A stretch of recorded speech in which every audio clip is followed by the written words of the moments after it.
Okay, hi everyone. This class is welcome to this module creating and pricing your virtual assistant packages, okay, or your services.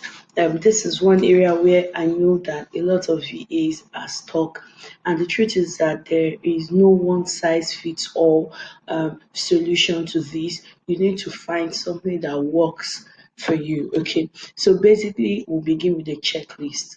I believe that by now you have chosen your niche, you know who your ideal clients are. Um, your business is all set up, including your branding, your social media pages are set up.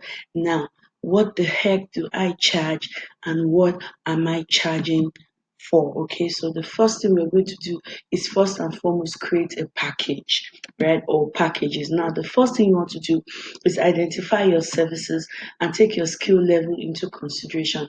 By now, I believe you already know what your niche is and the services that you will be offering to your clients, right?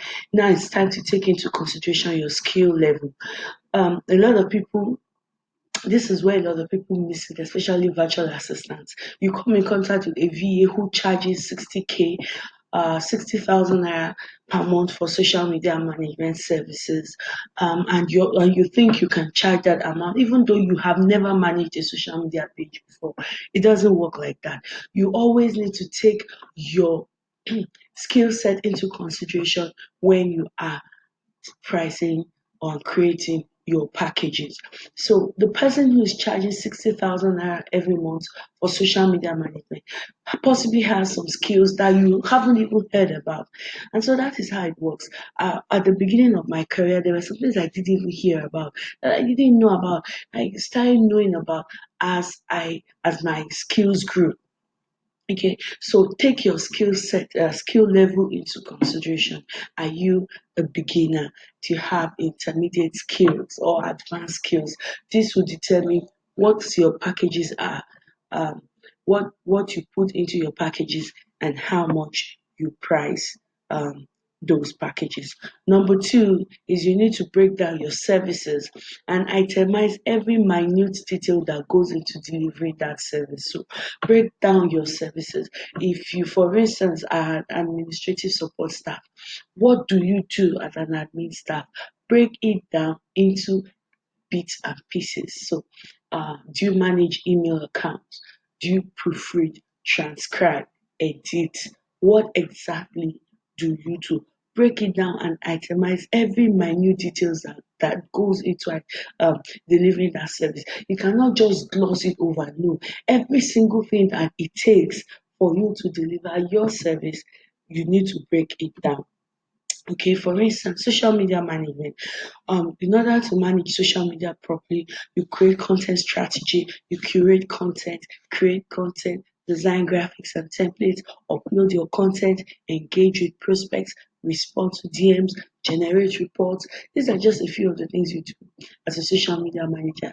And if you're considering rendering social media management services, you may want to sign up for my social media management for beginners course. It's simple, straightforward, and I broke down everything you need to create strategy, a social media marketing strategy for your client. So this is just an example of breaking down what your services will entail. Now, number three, research extras that will work wonders for your services, like give it the wow factor, something that will make it stand out, okay, from what every other person is offering, and include them. E.g., use premium images for your templates. Now, premium images are images that you purchase, and so they are like not everywhere because I think every Tom, Dick, and Harry knows that you can get free images from Splash.com and all stuff, or Pexels.com. And so you find that the same images make it all the rounds on social media, right? So it could just be that the little extra you're going to offer a client is the use of some premium images, okay, when you're creating their graphics. So research something that will add a little extra to your packages. Number four, now break your services into two categories, one that has basic services and another that has basics and extra. Break it into two. So what is the bare minimum? Put it on one, and then on the other package, on the other set, you now add a little extra to your basics. Okay, so for example, one, you create content. We are using social media management, for example. You create content, design graphics and templates, upload content, engage with prospects and respond to them. That's on one hand. But on the other hand, you can see that you have the curate content down to upload content. And now you now have curate content, you now have generate reports. That's like an extra to the basics. So you have the basics on one end, but then you now have the extra on the other end. Okay, that you have added to your basic. Okay, so now it's time to name your packages. So basically, what this will do for you is when you're breaking your services into two categories, you should have a basic package and a premium package. A basic package and a premium package. A basic package has all the basic details. The premium has all the basics with some extras. So you can go ahead and create three packages, but I always advise that you have a minimum of two packages. Give your clients, all your prospects, the opportunity to make a choice, okay? And more often than not, they tend to go for the premium package, right? So now it's time to name your packages. So you could name it my gold package, my platinum package, or my whatever you want to do it. Name your packages. Number six, you may have a list of extras that you can offer for custom made packages. Now, if I tell you that you would meet clients who would always whose needs will fall into those categories that you have pre-designed, I will be misleading you. There are sometimes that clients come to you with a specialized need, okay? And so you should always have a list of other things that you can do, that you can mix together, and always give your clients options um, to create a customized package, something that will fit their basic needs, okay? Very, very important that you do that. So now that you have your package, you have your basic, you have your premium package, and then you have extras for the customized package, right? Now it is time to price your services. Okay, so number one, carry out a research to find the current acceptable rate of your service in your region. So if I'm in Nigeria, for instance, and people in the US charge from $1,000 upward for full-time social media management services. Okay, but in Nigeria, $1,000 is 360,000 naira. How many startups will be able to pay VAs 360K to manage one social media platform on a monthly basis? Okay, that's gonna be a lot of money. So you need to research the current acceptable rate for your service in your region, especially when you're just starting out.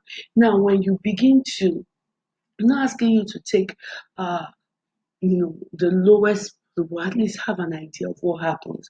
And then because you want to sign international clients, you now ensure that your fees are affordable for either one of your services, for either one of your uh, prospects. Okay, so whether the prospect is reaching you from the UK or he's reaching out to you from Nigeria, your services are still affordable. Okay, so the first thing is you need to just carry out the research. Number two, create a realistic income goal for yourself. And we're going to talk about this in the marketing your VA business. Create a realistic income goal. Always take into consideration your skill set. So don't want to earn money that someone with advanced skills currently earning while you have beginner skills, like you're just trying to get your feet wet. You need to take all these things into consideration. Number three, analyze and itemize your monthly spend. Okay, this is where some people miss it. You need to consider your subscriptions, your internet subscriptions, your taxes. Okay, analyze and itemize everything that you need to run your business on a monthly basis. This should give you an estimate of how much you need to run your business on a monthly basis, okay? Because all these things will come to play when you're pricing your packages, okay? The other thing you need to consider is how many hours are you available to work on your business, like, and how many clients you want to work with on a monthly basis. So if virtual assistance is a side hustle for you, okay, you need to consider how many hours you have in a day to work on behalf of your clients, right? So if you're working at this full time, but maybe you're a mom, for instance, in my own case, I try to like log off between 3 and 7. Worst case scenario 8 if I can help it, because within that time I need to do school runs, go pick my kids, get dinner ready, tuck them in bed. So I know how many hours of the day that I have available